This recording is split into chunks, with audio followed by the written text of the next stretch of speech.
오늘부터 살펴보게 되는 출애굽기 33장은 32장 끝에 나오는 모세의 2차 중재 이후의 상황을 다룹니다.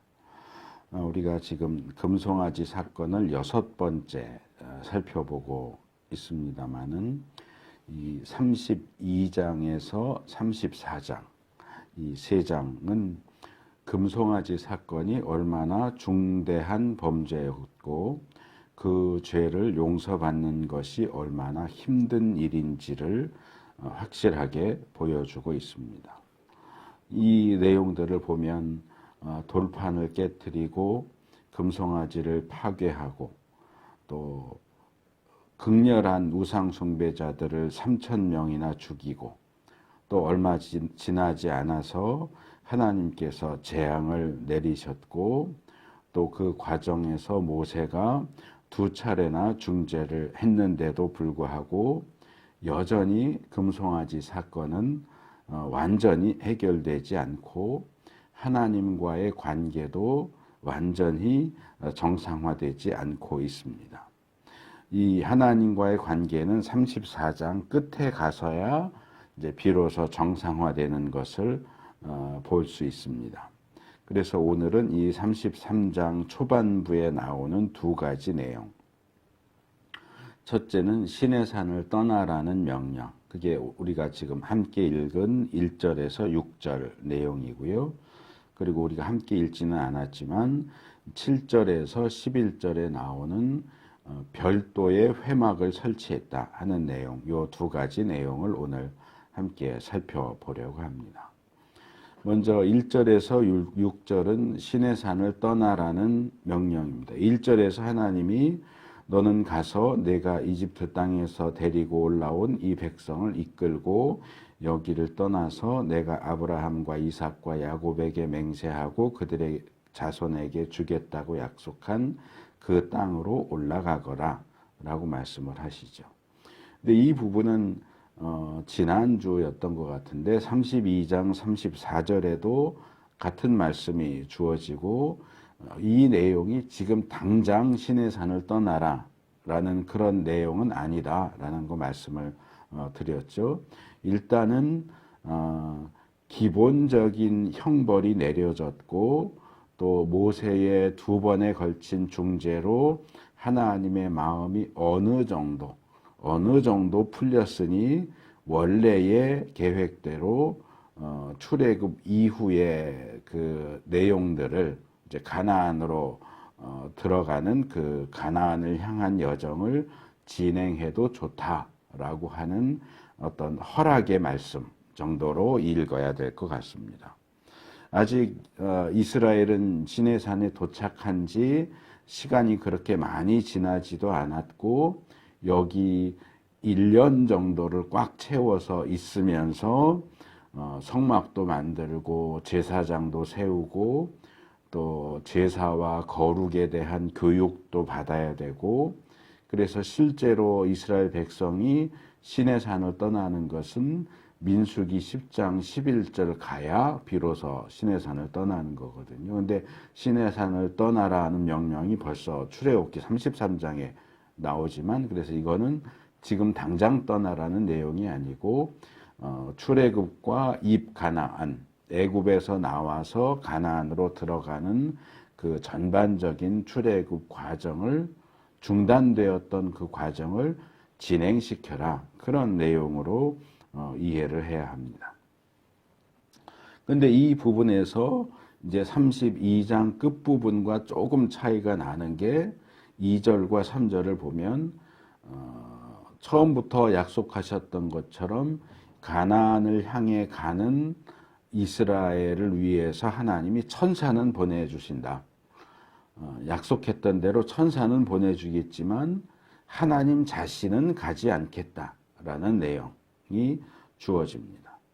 이 금송아지 사건이 하나님과 이스라엘의 관계를 상당히 많이 비틀어 버렸기 때문에 관계가 틀어져 버렸기 때문에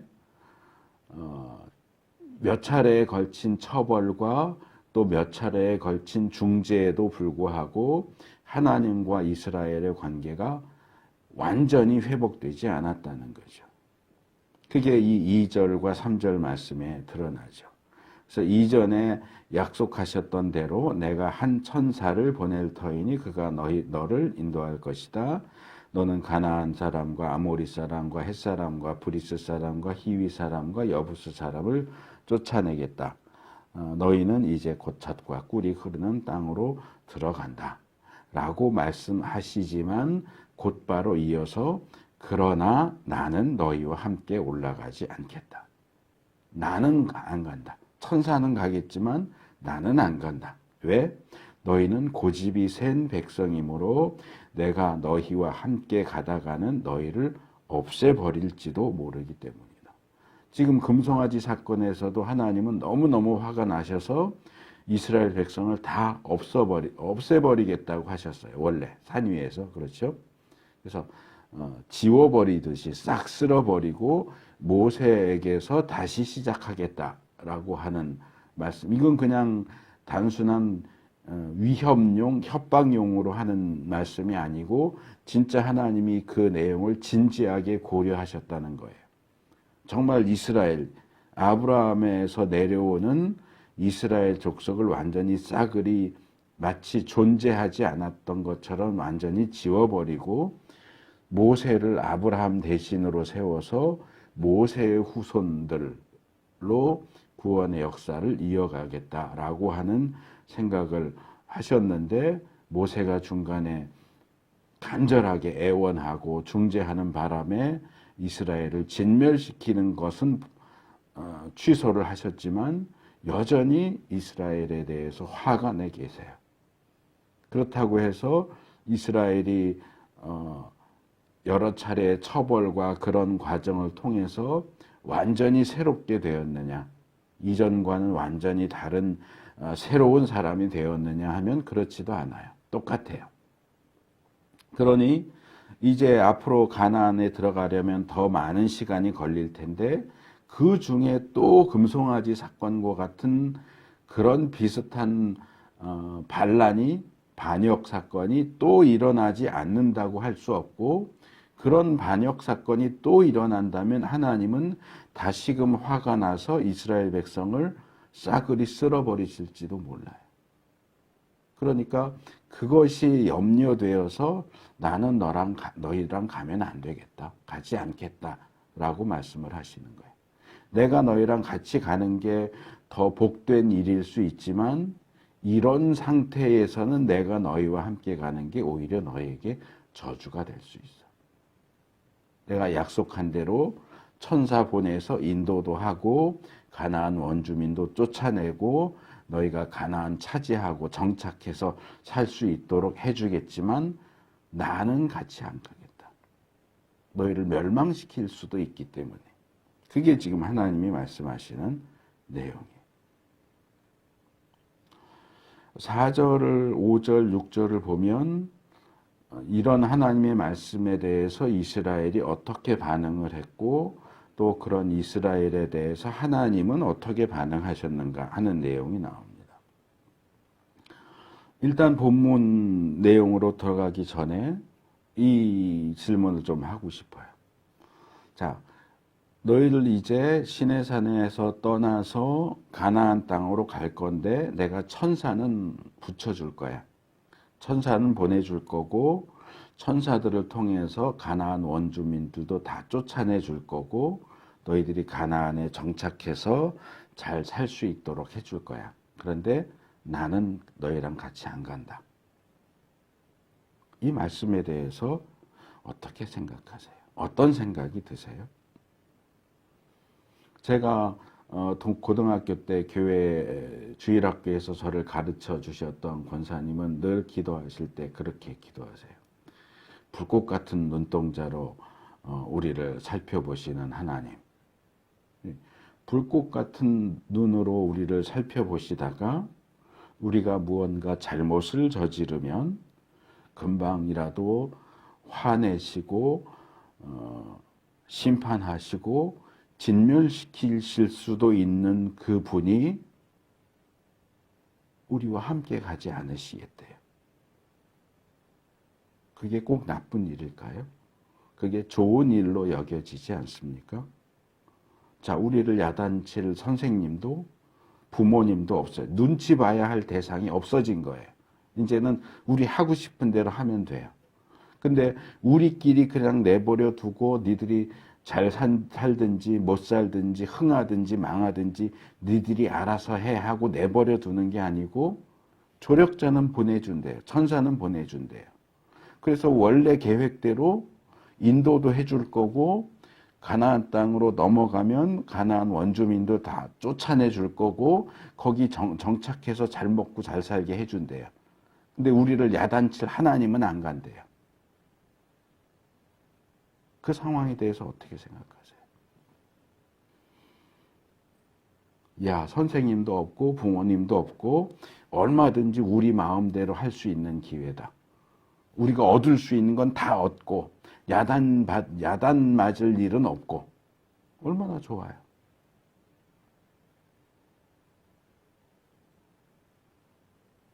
우리에게 필요한 건 다 주세요. 하나님만 빠지시는 거예요. 다른 건 다 주시고 먹을 거 입을 거 집 다 주시는데 하나님만 한 발 뒤로 빼시겠대요. 좋은 상황처럼 보입니까? 얼마 전에 제가 설교 가운데 그랬죠. 예수님이 없는 구원이 구원이냐? 하나님이 없는 천국이 천국일 수 있느냐? 예수님이 빠진 구원은 구원일 수 없고 하나님이 계시지 않는 천국은 천국일 수 없어요. 하지만 이 세상 사람들은 예수님 없는 구원, 하나님 없는 천국을 바라죠. 똑같은 논리예요. 우리를 감시하고 감독하고 야단치고 책망하고 심판하고 처벌할 누군가 우리가 눈치 보면서 살아야 될 그 근거, 그 이유가 원인이 없어져 버렸어요. 근데 우리가 얻을 수 있는 건 여전히 그냥 다 주겠대요. 그러면 아우 하나님께 땡큐 하고 가지 않겠어요? 그런데 본문 4절을 보면 우상 숭배의 죄를 범한 그 뻔뻔한 이스라엘 백성들조차도 이렇듯 참담한 말씀을 전해 듣고 통곡했다. 그리고 그들 가운데 아무도 장식품을 몸에 걸치지 않았다. 그래서 오늘 설교 제목이 참담한 말씀이에요. 내가 다른 건 다 줄게. 니네들 먹고 살고 풍족하게 살 수 있는 모든 건 다 줄 텐데 나는 너희랑 같이 안 간다. 이게 우리에게 참담한 말씀으로 들리냐 말이에요. 뭐 하나님 있든 없든 우리한테 필요한 건 다 준다는데 뭐 그럼 됐지. 그런 생각이 드는 사람은 하나님 믿는 사람이 아니에요. 먹을 거 입을 것이 부족해도 그래도 하나님이 함께 가셔야죠. 이게 믿는 사람이에요. 뭐 먹을 거 입을 거 문제 없다면 하나님 안 오셔도 괜찮아요. 하나님 딴 데서 노세요. 우린 우리끼리 놀게요.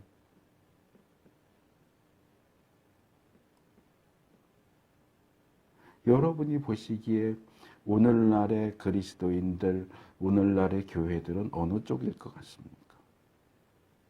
미국의 어느 목사님이 그런 얘기를 했어요. 오늘이 토요일인데, 예를 들어서 오늘 주일이긴 하지만 예를 들어서 오늘 토요일인데 토요일 저녁에 하나님이 돌아가셨어요. 하나님이 돌아가실 일은 없지만 토요일 저녁에 하나님이 돌아가셨다고 치면 주일 예배가 그 다음날 주일 예배가 중단될까요? 정상적으로 진행될까요?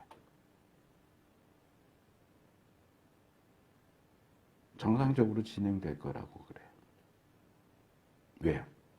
우리의 평소의 예배는 하나님이 살아계시냐 돌아가셨느냐와 상관없이 우리끼리 그냥 하는 거니까. 하나님이 돌아가셨어도 주일 예배는 아무 이상 없이 아무 문제 없이 진행될 거라는 거예요. 우리 신앙생활은 어때요?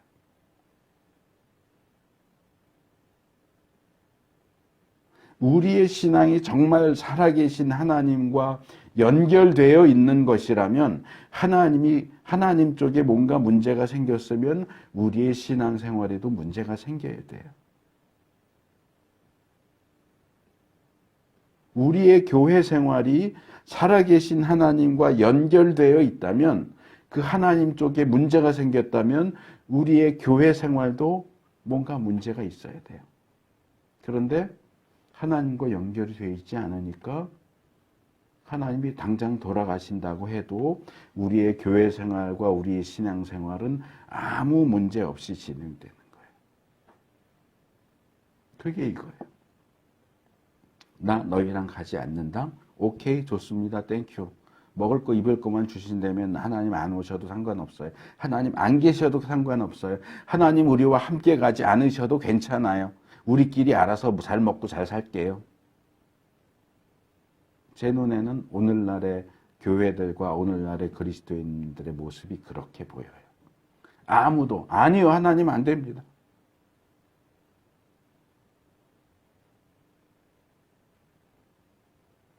하나님이 우리와 함께 가지 않으시면 우리가 어떻게 삽니까? 어떻게 그렇게 참담한 말씀을 하십니까? 그런 반응을 보일 사람들은 몇 안 될 것 같아요.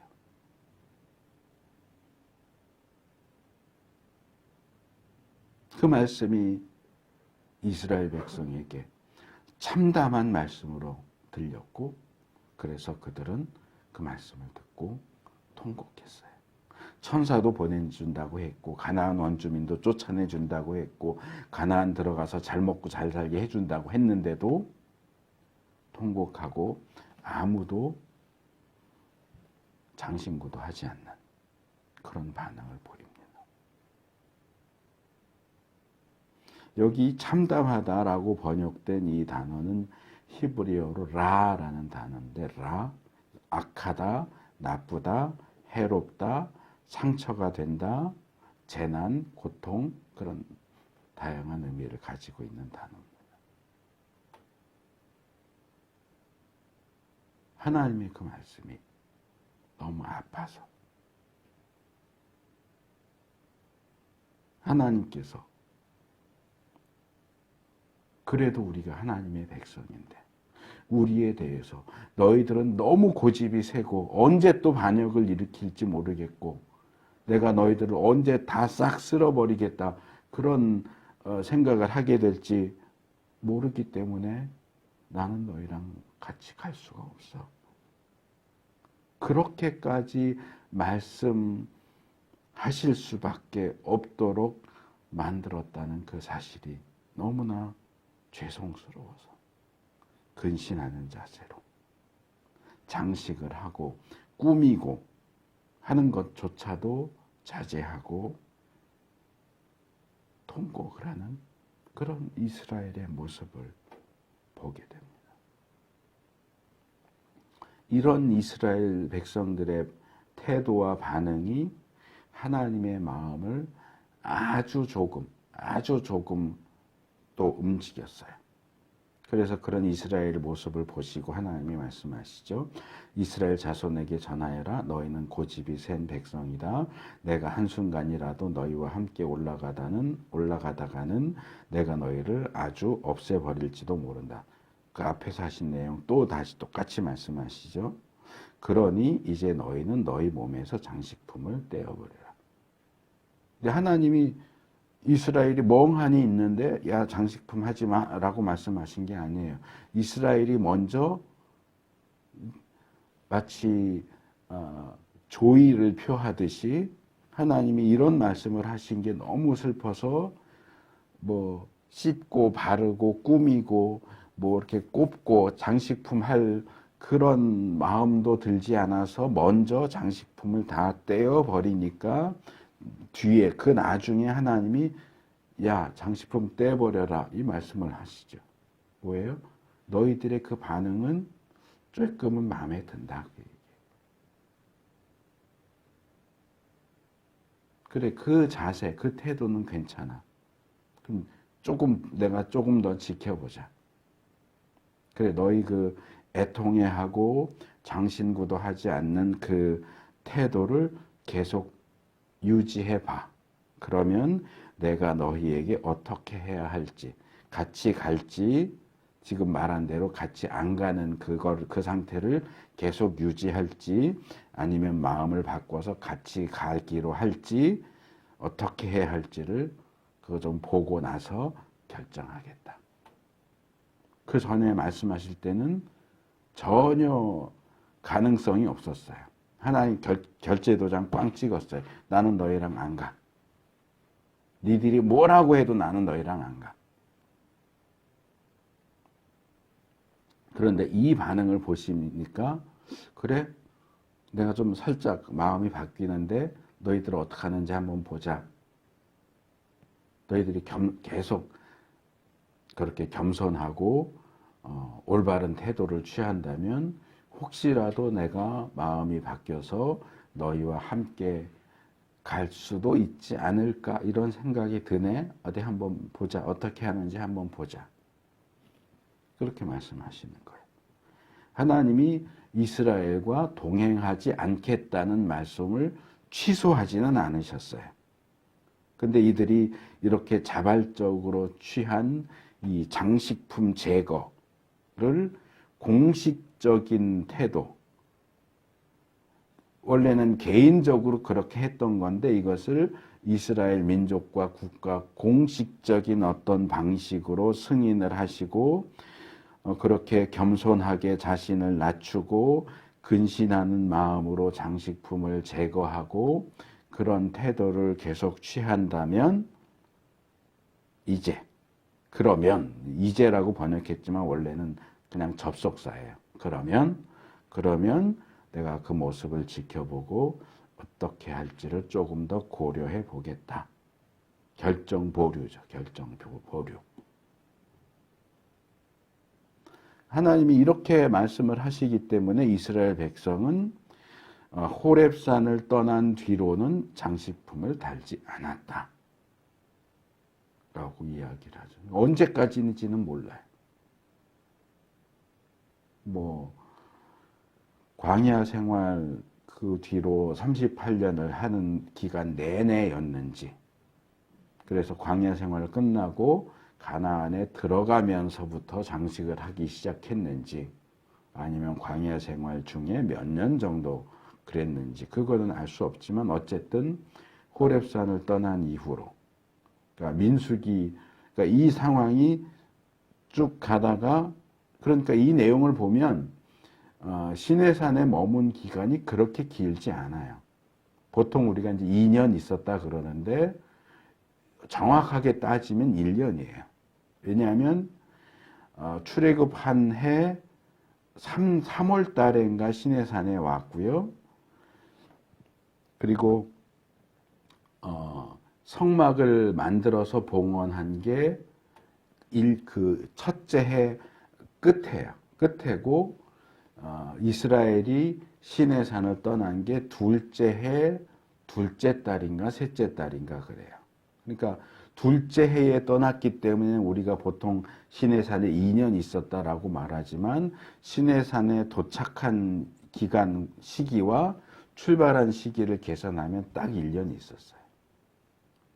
그러니까 그 1년 동안도 장식품을 안 하고 있다가 1년 있다가 시내산 호렙산을 떠난 이후에도 계속 장신구를 하지 않았다. 그 얘기를 하는 거죠. 그러니까 이 출애굽기 후반부에 나오는 성막 만드는 거, 레위기에 나오는 제사에 대한 규례, 거룩에 대한 규례, 제사장을 세우는 거, 민수기 제일 앞에 나오는 백성들 20살 이상 계수한 이것들이 1년 안에 다 이루어진 거예요. 근데 이제 거기에 해당되는 책이 많이 있다 보니까 출애굽기 후반부에서 레위기 전체, 민수기 전반부가 다 요 기간에 들어가니까 시내산에서 상당히 많은 일을 했고 꽤 오래 있었겠구나 생각을 하지만 실제로는 기간이 그렇게 길지 않아요. 1년 정도밖에 안 돼요.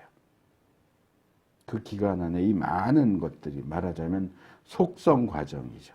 속성 과정으로 이스라엘을 훈련시키는 과정이었다.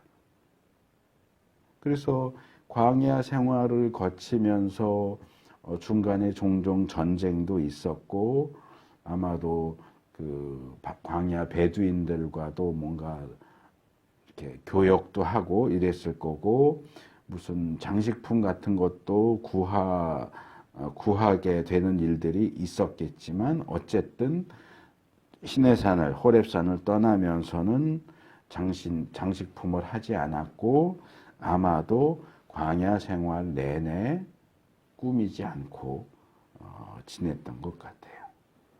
그리고 어쩌면 이것이 배경이 돼서 이제 출애굽기 35장으로 가면 5절, 9절, 22절, 27절 보면 이스라엘 백성들이 정말 아낌없이 장신구들을 내놔요. 성막 제작을 위해서. 귀걸이, 코걸이, 팔찌, 뭐 여러 가지 이 장신구들을 성막 제작하라고 내놓는데 어차피 뭐 하지도 않을 거고 또 하나님을 위한 하나님의 집을 짓는 데 필요하다고 하니까 정말 아낌없이 지난번에 금송아지 크기 얘기하면서 30달란트, 금만 30달란트가 모였는데 그 1톤 정도 된다고 그랬잖아요.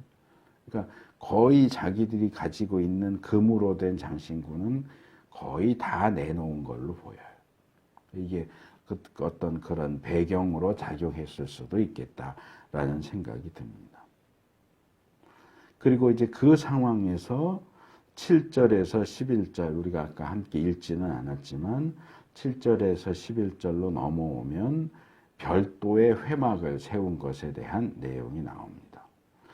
사실 출애굽기 27장 21절부터 회막이라는 명칭이 나와요. 25장부터 성막에 대한 내용인데 저는 이제 회막보다는 성막이라는 호칭을 더 선호하기 때문에 이 회막 부분을 다루면서도 그냥 성막 이렇게 하는 경우가 많았는데 사실은 같아요. 같은 걸 가리키는 건데 의미만 조금 다르죠. 성막은 거룩할 성자를 써서 거룩한 천막이라는 뜻이고 회막은 모일 회자를 써서 모임의 말하자면 만남의 장막 그런 거예요. 그래서 만남의 광장처럼 만나는 장소, 하나님과 인간이 만나는 장소로 사용되는 천막이 회막, 거룩한 장막이다 할 때는 성막 이렇게 부르는데 이 회막. 근데 이제 문제는 여기 나오는 이 회막이 하나님께서 모세에게 지으라고 명령하셨던 그 성막과 같은 거냐 다른 거냐. 왜냐하면 좀 전에 말씀드린 것처럼 이 성막 제작과 관련된 말씀 가운데서 27장부터는 성막을 회막이라고 부르는 경우들이 있기 때문에 거기서도 앞으로 지을 성막을 회막이라고 불렀고 여기서도 회막을 따로 설치했다 이런 걸 보니까 그 성막을 얘기하는 게 아니냐. 특별히 이 성경을 좀 비평적으로 보는 입장에 있는 사람들 가운데는 모세가 명령받은 그 성막과 여기 나오는 회막이 같은 거다라고 주장하는 사람들이 있어요. 조금 우리 보수적인 입장에 있는 사람들은 거기도 이제 조금 입장이 다르지만 일단 전반적으로 보면 그 성막과 이 회막은 다른 거다. 저도 다르다고 봐요. 그래서 학자들 사이에 조금 논란이 있는데 여기 이 본문 7절에서 11절에 회막을 따로 설치했다라고 하는 내용이 성막 완성은 출애굽기 40장 가야 성막이 완성되거든요. 성막이 완성돼서 봉헌식을 하는데 40장 이후에 그 완성된 성막을 어디에 설치하느냐 하는 문제를 다시 끌고 와서 여기 33장 7절에서 11절이 이 이스라엘 진 바깥에 설치했다. 이렇게 말하는 것일 수도 있죠. 그게 이제 성막과 회막이 같은 거라고 주장하는 사람들이 이제 주장하는 내용인데, 근데 그렇다고 해도 기본적인 성막의 설치 위치가 달라요. 성막 처음 다룰 때 제가 그 그림도 보여드렸잖아요. 성막은 어디 설치해요? 이스라엘 전체 진의 중앙에 설치해요. 그러니까 이스라엘이 진을 치면 세 지파씩 동서남북으로 진을 치고 그 안쪽에 레위 지파가 가문별로 해서 아론 가문, 그 다음에 고핫 자손, 무라리 자손, 게르손 자손이 역시 그 안쪽에 조그맣게 동서남북 진을 치고 그 중간에 성막을 치도록 되어 있어요. 그래서 성막은 늘 이스라엘 진영 정중앙에 설치하지 바깥에 설치하지 않아요.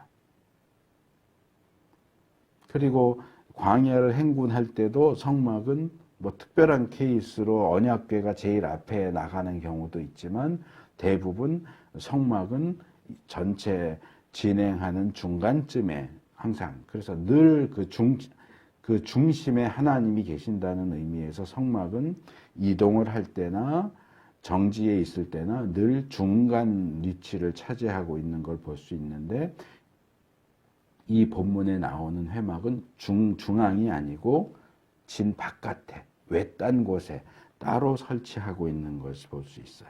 그래서 성막을 설치하는 위치가 서로 다르기 때문에 이 회막은 그 성막을 가리키는 것은 아닌 것 같다. 또 이 회막을 설치하는 시기도 이게 40장 이후 상황을 여기서 끄집어 왔다라고 하는 주장을 하기도 하지만, 전체적인 이야기의 흐름을 고려하면 이 회막 설치는 금송아지 사건 직후에 설치된 걸로 보여요. 그러니까 아직 성막이 완성되기 전에 그냥 천막만 하나 설치한 거죠. 천막을 하나 따로 구별해서 이거 회막이라고 하자. 그리고 이스라엘 진 바깥에 따로 친 거예요. 그래서 이 회막을, 하나님과 만나는 장소인 회막을 이스라엘 진 바깥에 세운 것은 산에서 내려오던 모세가 돌판을 깨트린 것하고 똑같은 의미를 가지는 거예요. 뭐예요? 돌판 왜 깨트렸어요? 하나님과 언약을 맺고 그 언약에 대한 증거로 계약서로 주신 것이 이 돌판인데, 그 돌판을 깨뜨린 것은 너희가 금송아지 사건을 통해서 하나님과의 언약을 깨뜨렸고 너희는 그 언약의 증표인 돌판을 받을 자격이 없어. 계약서 찢어버린 행위에 말하자면. 마찬가지로 이 회막을, 하나님과의 만남의 장소인 회막을 이스라엘 진 가운데가 아니고 이스라엘 진 바깥에 설치한 것은 범죄한 너희들은 하나님을 너희들 한가운데, 너희들 진영 중앙에 모실 자격이 없어. 하나님이 너희와 거리를 두신다는 사실을 회막을 진 바깥에 치는 것을 통해서 실질적인 어떤 방식으로 보여주는 거예요. 그러니까 나는 너희랑 같이 안 가. 이거랑도 같은 의미인 거죠. 하나님 너희랑 같이 있고 싶지 않대. 그래서 하나님 너희랑 좀 떨어져서 이스라엘 진에서 나와서 바깥에 따로 계시고 싶으시대. 그런 의미예요. 그래서 이런 점들을 놓고 볼 때 어떤 설치 위치나 설치 시기나 이런 것들을 보면 본문이 얘기하는 이 회막은 우리가 일반적으로 생각하는 그 성막과는 다른 천막을 회막으로 구분해서 친 것으로 보입니다. 그럼 이렇게 별도의 회막을 설치한 시기와 목적을 조금 더 자세히 살펴보면 그 내용은 7절에 나오는데요.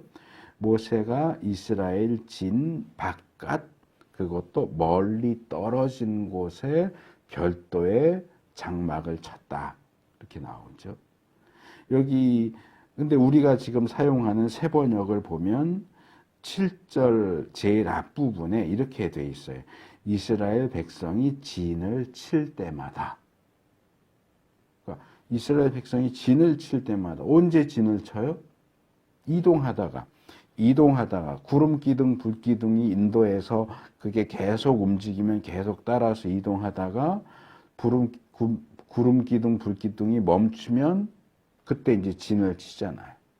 그러니까 시내산은 이미 시내산에 도착했을 때 진을 쳤고 새로 진 칠 일이 없어요. 1년 동안은. 민수기 10장 11절에 다시 출발할 때까지는 처음 도착해서 진 친 상태 그대로예요. 그러니까 진을 칠 때마다가 해당이 안 되는 거예요. 이 진을 칠 때마다라고 했다면 이건 민수기 10장 11절 이후 상황인 거예요. 시내산을 떠나서 광야를 이동하다가 멈춰서 진을 칠 때마다 회막을 따로 쳤다. 그런 의미인데, 근데 제가 이게 이상해서 개역에는 이 표현이 안 나오거든요.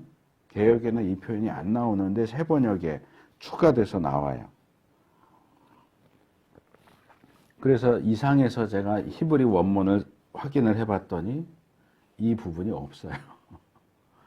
히브리 원문에 없는 내용을 세번역이 집어넣어놨어요. 그러니까 아마 세번역 그 번역자들은 아까 말씀드린 대로 조금 보수적인 쪽이 아니고 성경을 좀 비평적으로 보는 쪽 학자들이 많이 있거든요. 그러니까 아마 이 성막과 본문에 나오는 회막이 같은 거야 라고 하는 입장에서 이 회막이 성막과 같은 것처럼 보이게 하기 위해서 이 문구를 집어넣은 것 같은데, 이 문구는 연필로 쭉 그으세요. 없어요. 원래는 없는 거예요.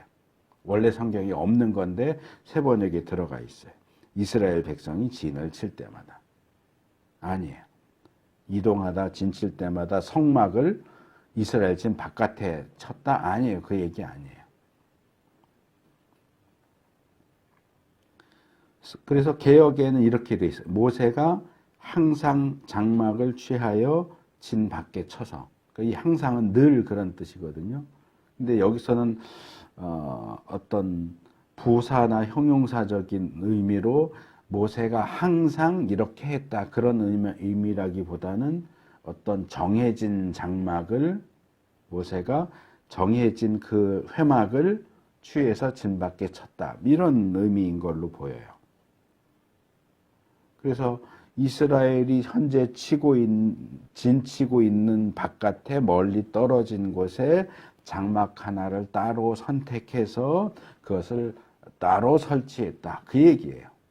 뭐 이동했다가 멈췄다, 이동했다가 멈췄다, 진을 칠 때마다 바깥에 쳤다, 그 얘기가 아니고 금송아지 사건 직후에 이 하나님의 뜻에 따라서 하나님이 이스라엘에게 거리를 두신다는 사실을 시각적으로 실제로 피부로 느끼게 하기 위해서 장막 하나를 선택해서 멀찍이 떨어진 곳에, 눈으로는 볼 수 있지만 꽤 멀리 떨어진 곳에 장막을 하나 딱 동떨어지게 쳤다, 그 얘기예요. 그리고 이 천막을 주님과 만나는 곳이다 라는 뜻에서 회막이라고 이름을 붙였어요. 그러니까 모세만이 아니고 이스라엘 백성이라면 누구든지 주님을 만날 일, 주님을 찾을 일이 생기면 진 바깥에 있는 회막을 찾아가서 하나님을 만났다. 그러니까 물어볼 게 있으면, 문제가 생겨서 하나님 이거는 어떻게 해야 됩니까? 예를 들면 이 레위기 뒷부분이나 민수기에 뭐 그런 비슷한 사건이 나오는데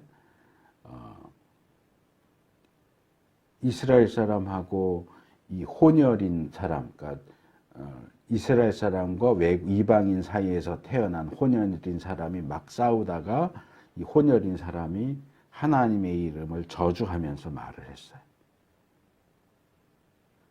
뭐 그 하나님의 이름을 저주했다라는 게 정확히 어떤 상황인지 학자들마다 해석이 좀 갈리기는 하는데, 어쨌든 하나님의 이름을 함부로 하지 말라는 말씀이 십계명이 있는데, 이 사람이 그렇게 했기 때문에 이 사람을 어떻게 해야 될까? 하나님한테 물어보죠, 모세가. 또 하나님 죽이라 그러죠. 또 안식일인데, 안식일에는 일하면 안 되는데 안식일에 몰래 산에 가서 나무 하다가 사람이 걸렸어요. 그럼 안식일에 일 안 해야 되는데 안식일에 나무 하다 걸린 이 사람을 어떻게 해야 될까요? 하나님께 물어보죠. 그때도 반드시 죽여라. 그러니까 이렇게 어떤 해결하기 곤란한 문제가 생겼을 때 하나님한테 물어봐요. 하나님을 찾아가서, 하나님 이런 상황이 벌어졌는데 어떻게 해야 될까요? 물어볼 때 이 회막을 가서 물어보는 거예요. 근데 생각해 보세요. 이스라엘은 하나님의 백성이에요. 하나님의 백성이에요. 근데 하나님의 백성이 자기들의 하나님을 만나려면 하나님의 백성들이 진치고 있는 진 바깥으로 나가야 하나님을 만날 수가 있어요.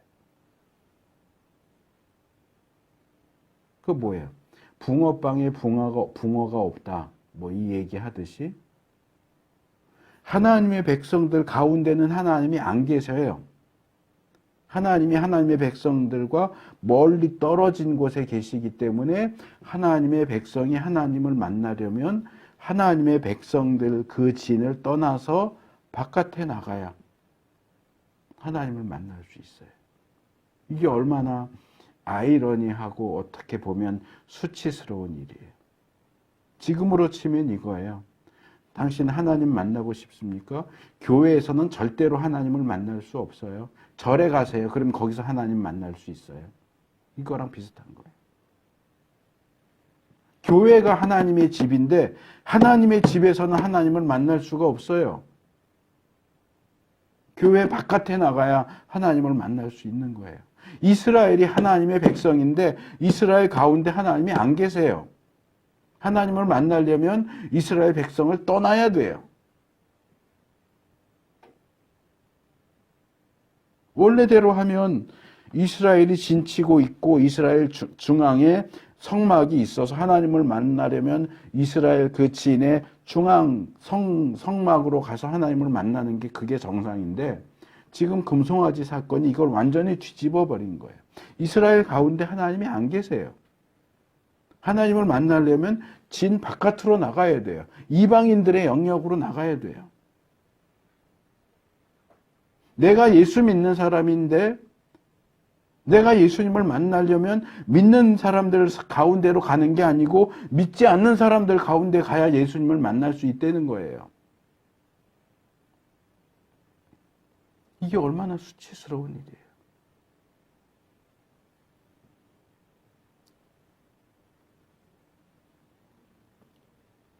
전에도 말씀드렸던 것처럼 아마 여전히 시내산에는 하나님이 강림하셔서 그 산에 뭐 연기, 불, 소리, 이 하나님이 쉐키나의 임재로 강림하신 그 어떤 현상들이 여전히 시내산에 나타나고 있었을 것이고, 그것이 성막이 완성되고 봉헌식이 행해지면서 그 영광이 옮겨서 성막 위에 임하게 되죠. 이 회막은 어땠는지 모르겠어요. 근데 성막의 경우처럼 거기에 그렇게 하나님의 영광이 막 번쩍번쩍하게 임하지는 않았던 것 같아요. 그래서 아마도 이 시내산에서 하나님이 강림하셨을 때 느꼈던 어떤 그런 두려움, 계속 우리가 이루고 있다 그러면 죽을 것 같다, 그런 느낌 없이 이 회막은 조금은 편하게 하나님을 만날 수 있는 그런 수단으로 사용된 것 같습니다. 그리고 한편으로는 이게 어떤 벌이라는 측면도 있지만, 또 한편으로는 이 이 회막에서 하나님을 만나는 것이 어느 정도 이렇게 습관화되면서 그 이후에 성막이 만들어지고 성막이 이스라엘 진 가운데 세워졌을 때 조금 더 편하게 성막에 접근할 수 있는 어떤 예방주사 같은 그런 역할도 하지 않았을까 하는 생각이 듭니다. 8절에서 11절 보면 이 회막이 실제로 모세와 하나님에게 그리고 이스라엘에게 어떻게 사용되고 어떻게 취급되었는지를 제시합니다. 모세는 이 회막이 세워진 이후로 하나님을 만나기 위해서 시내산으로 올라갈 필요가 없고, 물론 돌판을 다시 새로 받기 위해서는 한 번 더 올라가야 되죠. 이미 2번 올라갔어요. 지난번에 말씀드렸어요. 처음 돌판 받을 때 올라가서 40일 있었고, 그 다음에 2차 중재기도 하기 위해서 산에 한 번 더 올라간다고 그랬고요. 올라갔다 왔고요. 이제 좀 더 있으면 하나님이 돌판 받으러 다시 만들어서 가지고 올라와. 그럴 때 이제 한 번 더 올라가지만, 이제 그때를 제외하고는 시내산 대신 회막을 찾아갔던 것 같아요. 하나님과 만나기 위해서. 그래서 모세가 이 회막에 들어가면 구름 기둥이 내려왔대요. 구름 기둥이 하늘에서 내려왔는지 아니면 시내산에서 옮겨왔는지 그거는 알 수 없지만, 어쨌든 모세가 하나님을 만나기 위해서 회막에 들어가면 구름 기둥이 이 회막 입구에 자리를 잡습니다. 마치 경호원처럼 회막 입구에 구름 기둥이 자리하고, 그러면 모세는 이 회막에 들어가서 하나님과 대화를 하는데 마치 친구와 대화를 하듯이, 여기 얼굴을 마주하고 라고 하는 표현이 사용됐는데, 얼굴과 얼굴을 맞대고, 그러니까 서로 얼굴을 쳐다보면서 친구들 사이에 대화하듯이 모세와 하나님이 그렇게 대화를 했다. 물론 이건 본문에 나오는 건 상징적인 표현이에요. 실제로 하나님과 모세가 얼굴과 얼굴을 마주 본 거는 아니에요. 왜냐하면 우리가 나중에 살펴볼 출애굽기 33장 18절에서 23절, 특별히 23절에 보면 모세가 하나님의 영광을 나에게 보여주십시오. 그럴 때 너가 나의 얼굴은 볼 수 없다. 23절, 내가 나의 등을 보게 될 것이다. 그러나 나의 얼굴은 볼 수 없을 것이다. 그래서 영광스러운 하나님의 영광을 직접 보면 모세는 죽을 수밖에 없어요. 그러니까 여기서 얼굴과 얼굴을 마주했다는 얘기는 친구처럼 아주 친밀하게. 그래서 하나님이 아브라함에 대해서도 친구처럼 이런 표현을 쓰셨지만 모세와도 마치 친구처럼 대화했다. 그걸 그렇게 표현을 하는 거지 실제로 얼굴과 얼굴을 마주 보았다는 얘기가 아니고 아주 친밀한 관계 가운데서 대화를 나눴다 하는 내용이 나오고, 이렇게 모세가 하나님을 만나기 위해서 회막을 찾아갈 때면 아주 놀랍게도 이스라엘 백성들은 금송아지 사건이 지금 배경이 되고 있는데, 이 금송아지 사건 때와는 대조되는, 거의 반대된다고 할 수 있는 아주 경건한 태도를 취하죠. 그게 뭐예요? 모세가 회막을 향해서 나가기 시작함. 회막에 들어가는 것도 아니고 이스라엘 진 바깥으로 나가서 회막을 향해서 걸어가는 것이 보이면, 그것을 보면 모두가 자기 장막에서 나왔대요. 모든 200만 되는 이스라엘 백성이 다 자기 장막에서 나와서 장막 입구에 서서 모세가 회막 안에 들어갈 때까지 지켜봅니다.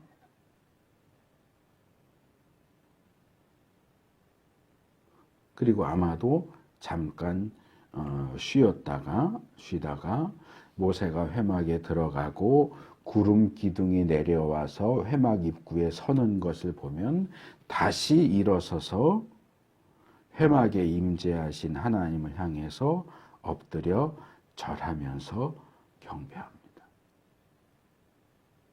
그래서 구름 기둥이 임했다는 얘기는 하나님이 회막에 오셨다는, 모세가 들어가면 구름 기둥이 임하면서 하나님이 회막에 오시고, 그럼 거기 오신 하나님한테 절을 하는 거죠. 그래서 제가 몇 차례 말씀드렸던 것 같은데, 사실상 구약에서 경배한다는 얘기는 절한다 그런 뜻이에요, 문자적으로. 그래서 지금은 뭐 저도 지금 몸이 불편해서 서서 설교를 못하고 이렇게 앉아서 하지만, 예전에 부평에서 교회 할 때는 주일 예배 드릴 때 제가 제안을 해서 그렇게 했어요. 적어도 설교 시간 내내 서서 들을 수는 없으니까 적어도 그날 설교 본문 성경 봉독 시간에는 일어나서 합시다. 그게 느헤미야 8장 5절에 나오거든요. 느헤미야가, 에스라가 절기 지키면서 이렇게 말씀 가지고 와서 이렇게 강단에서 펼치니까 이스라엘 백성이 다 일어나요. 그러니까 하나님의 말씀이 선포되는데 이스라엘 백성이 앉아서 듣는 게 아니고 서서 들어요. 그래서 여기 그랬던 것처럼 우리도 좀 그렇게 합시다. 그래서 예배 시간에 성경 봉독은 뭐 저야 그때는 이제 아프지 않았으니까 뭐 예배 시간 내내 서서 했고, 성도들은 앉아 있다가 적어도 성경 봉독 시간에 일어나서 같이 성경 봉독을 했었는데, 사실 이스라엘의 예배 방식은 그래요. 앉는 거 없어요. 성전에 의자 없어요. 그래서 시편에 이런 데 보면 너희 성전에서 서서 섬기는 제사장들아 그러죠. 성전에서 하나님 섬기는 제사장들은 늘 서서 있어요. 성전에는 의자가 없어요. 그리고 회당에도 의자가 없어요. 회당에 의자가 딱 하나 있어요. 신약의 복음서에 보면 나와요. 모세의 자리.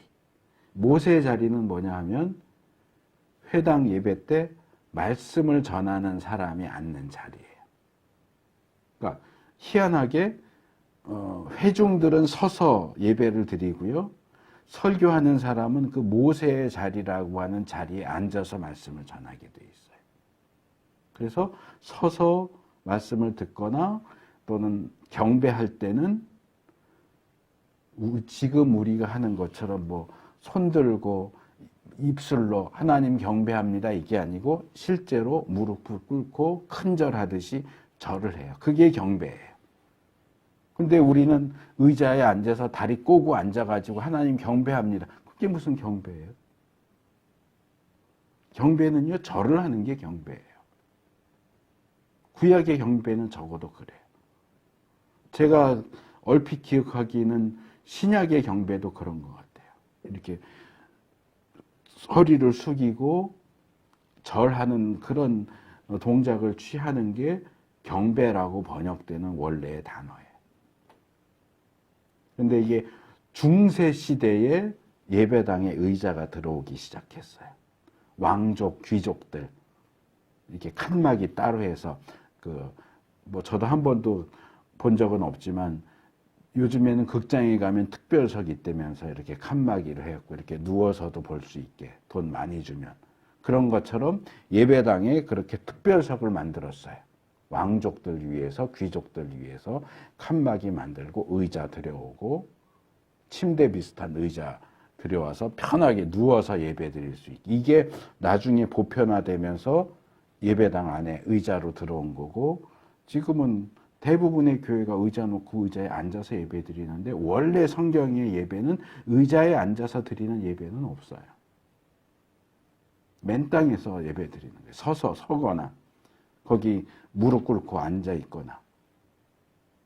뭐 그렇다고 해서 우리도 의자 치웁시다 그 얘기는 아니에요. 이건 또 역사의 흐름 속에서 이어져 온 거니까 또 그걸 완전히 버릴 수는 없고, 하지만 우리가 성경이 얘기하는 경배가 뭔지는 좀 정확하게 이해하는 게 필요하지 않겠는가. 적어도 하나님 앞에 예의를 표할 때는 그 하나님의 수준 레벨에 맞게 이 경배를 표현해야 되는데 그걸 우리가 안 하고 있는 거예요. 저희 애들이 가끔 그래요. 아침에 이렇게 일어나면 제가 방에서 이렇게 나오면 우리 진경이가 저한테 인사를 해요. 뭐라고 인사하는지 아세요? 하이 그래요. 그럼 제가 로우 그러죠. 저희 때는 아버지한테 아침에 아버지 봤는데 하이 이렇게 인사 안 했어요. 안녕하세요. 안녕히 주무셨어요. 이랬지. 하이 안 그랬는데 요즘 시대가 바뀌다 보니까 자식이 부모한테 인사할 때도 하이 그러고 인사해요. 근데 마치 우리가 하나님께 경배하는 방식이 그런 것 같아요. 하나님 하이. 학교 가서 선생님한테 그렇게 인사하나요? 교수님한테 교수님 하이 그래요? 그렇게 안 하잖아요. 물론 친하고 가깝다는 의미에서 그렇게 한다고 이해를 해요. 여러분이 어쩌다가 대통령 만나서 인사하면 대통령님 하이 그러시겠어요? 그렇게 못할 거 아니에요. 근데 왜 하나님한테는 그렇게 하죠? 제가 고등학교 때 어떤 일이 있어서 재판장에 갔던 적이 있어요. 뭔가 증인할 게 있어가지고. 근데 꽤 인상 깊었어요. 이렇게 앉아서 기다리다가 재판장들이 들어오니까 다 일어나래요. 처음에 재판장 들어갔는데 외투도 다 벗으래요. 그때 좀 겨울이었던 것 같은데 외투도 다 벗고 앉아있게 하다가 재판장님 들어오십니다. 그럼 다 일어나래요. 그리고 재판장이 의자에 앉아야 그때 앉으라고 그래요. 제가 고등학생 때 그거 보고 상당히 인상이 깊었어요. 근데 왜 우리는 교회에서 하나님한테 그렇게 안 하지? 겨울에 외투 입고 예배당에 오면 여러분들 예배 드리실 때 외투 벗으십니까? 안 벗잖아요. 근데 재판장에 가면은 강제로라도 벗게 해요. 어떤 의미인지는 모르겠어요. 왜 재판장에는 외투를 벗게 하는지는 모르겠어요. 아마도 제 생각에는 예의를 지키라는 것 같아요. 근데 우리는 인간 재판장 앞에서도 지키는 예의를 하나님 앞에서는 안 지켜요. 그래서 언젠지는 기억이 안 나는데 그때는 그랬어요. 그래서 교회 예배 드리러 가면 외투 벗고 예배 드렸어요, 저는. 그 전에는 별 생각 없이 그냥 했는데. 인간 앞에서도 그렇게 하는데 하나님 앞에서는 왜 그러냐.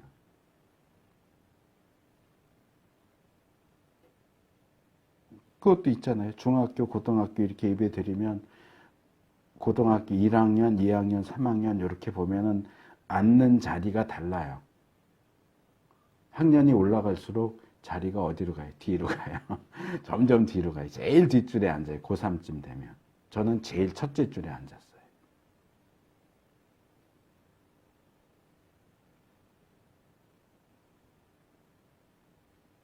제 자랑을 하려는 게 아니고 우리가 하나님을 예배하고 하나님을 경배하려고 한다면 그 하나님의 걸맞는 태도를 취해야 된다는 거예요.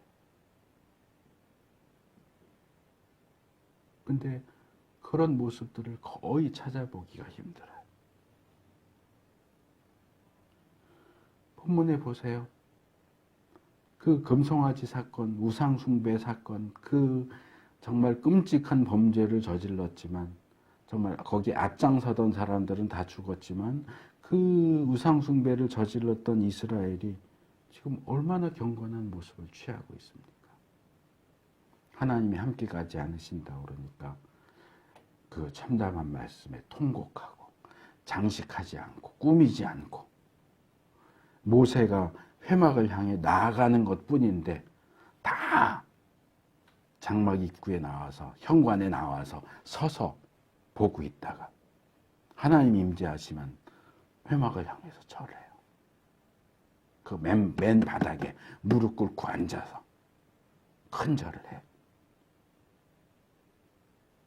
우리에게 그런 태도가 있냐는 거죠. 하나님을 대하는데 하나님을 대하는 것에 걸맞는 그런 태도와 그런 방식이 우리 속에 있느냐.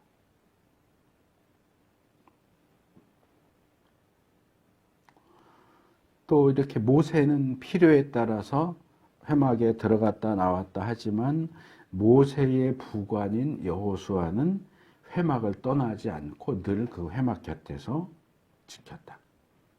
마치 모세의 부관에서 하나님의 부관이 된 것처럼 늘 거기 지켰어요. 제가 이 구절에 근거해서 모세가 처음 돌판 받으러 올라갈 때 여호수아 데리고 올라갔는데 올라가는 장면, 내려가는 장면에만 나오지 중간에 모세가 여호수아는 안 나온다 하는 얘기있죠. 그래서 모세가 늘 그 여호수아가 늘 모세 곁에서 이렇게 지키고 섰는 모습을 볼 수 있어요. 오늘날 뭐 신학을 공부하거나 사역을 시작하거나 또는 직분을 받는 사람들 가운데는 심지어는 목사들 가운데서도 자기들이 하나님을 섬기는 일을 하는 것인데도 불구하고 어떻게든 빨리 승진해서 하나님 더 가까이에서 사람들의 부러움의 눈길을 받는 그런 자리에 올라가려고 애쓰고 아등바등하는 모습을 어렵지 않게 보게 되는데 우리는 이 부분에서 여호수아가 받은 훈련을 생각해 볼 필요가 있습니다. 그는 마치 도제 수업을 받듯이 출애굽한 이후에 40년 동안 모세 곁에 모세 부관으로 보냈습니다. 이미 출애굽했을 때 20살 넘었을 거예요. 그러니까 제가 여호수아서 요즘에 여호수아서 묵상을 하는데 거기 보면 여호수아한테 두려워하지 마라, 떨지 마라, 용기를 내라 이런 얘기 자꾸 주어져요. 그래서 얼핏 보면 아직 여호수아는 모세에 비하면 젊어서 젊은이들이 어떤 두려움 이런 것 때문에 격려하는 말씀이 자꾸 나오나 보다 이렇게 생각할 수 있는데 생각해 보세요. 출애굽할 때 20살 이상이었고 40년을 모세 곁에 있었고 모세 죽은 다음에 지도자가 됐으면 여호수아는 지금 60살이에요. 젊은 나이가 아니에요. 젊고 초보여서 두려워하지 마, 떨지 말아라 그러는 게 아니란 말이에요. 중년을 넘어선 나이예요. 40년 동안을 모세 곁에서 정말 기본적인 것부터 차근차근 훈련을 받았고 그 과정 속에서 하나님으로부터 사람들로부터 인정을 받아서 모세의 자리를 넘겨받을 수 있었어요. 기본부터 착실하게 훈련받고자 하지 않는다면 결코 지도자 자리에 올라갈 수도 없고 무리해서 지도자 자리에 올라간다고 해도 지도자로서의 역할을 제대로 감당할 수가 없어요. 근데 선무당이 사람 잡는다고 조금 신학 조금 하면 자기가 세계적인 무슨 신학자 된 것처럼 잘난 체하고 전도사 되고 막 목사 안수 받으면 이제 다 자기 미친 것처럼 그렇게 행동하고 안수 집사 되고 장로 되면 잘난 체하고 그런 경우도 정말 많아요. 아니요. 밑에서 섬기는 것부터 배워야 돼. 회막 지키는 것부터 배워야 돼. 오늘 우리는 이스라엘의 범죄가 하나님과의 관계를 어떻게 깨트렸고 그게 어떻게 참담한 말씀으로 되돌아오게 되었는지 하나님과 이스라엘의 관계를 얼마나 멀어지게 만들었는지 하는 것을 살펴봤습니다. 그리고 그 와중에도 이스라엘이 어떻게 겸손한 자세로 회개하고 경건한 모습을 회복하고 있는가 하는 내용도 살펴봤습니다. 우리의 범죄는 우리와 하나님 사이의 관계를 깨트리고 비틀어 놓고 멀어지게 만듭니다. 그 상황에서 우리가 올바르게 반응하고 제대로 회개하고 제대로 우리의 행동을 고쳐 나간다면 하나님께서도 인정하실 만한 괜찮은 모습으로 변화될 수 있는 계기가 될 수 있습니다. 그 모든 것은 우리가 어떻게 반응하느냐에 달려 있습니다. 그렇기 때문에 가급적이면 범죄하지 않고자 조심해야 하겠지만 범죄했다 할지라도 절망하고 포기하지 않고 다시 올바른 길, 경건한 길, 회개의 길을 선택해서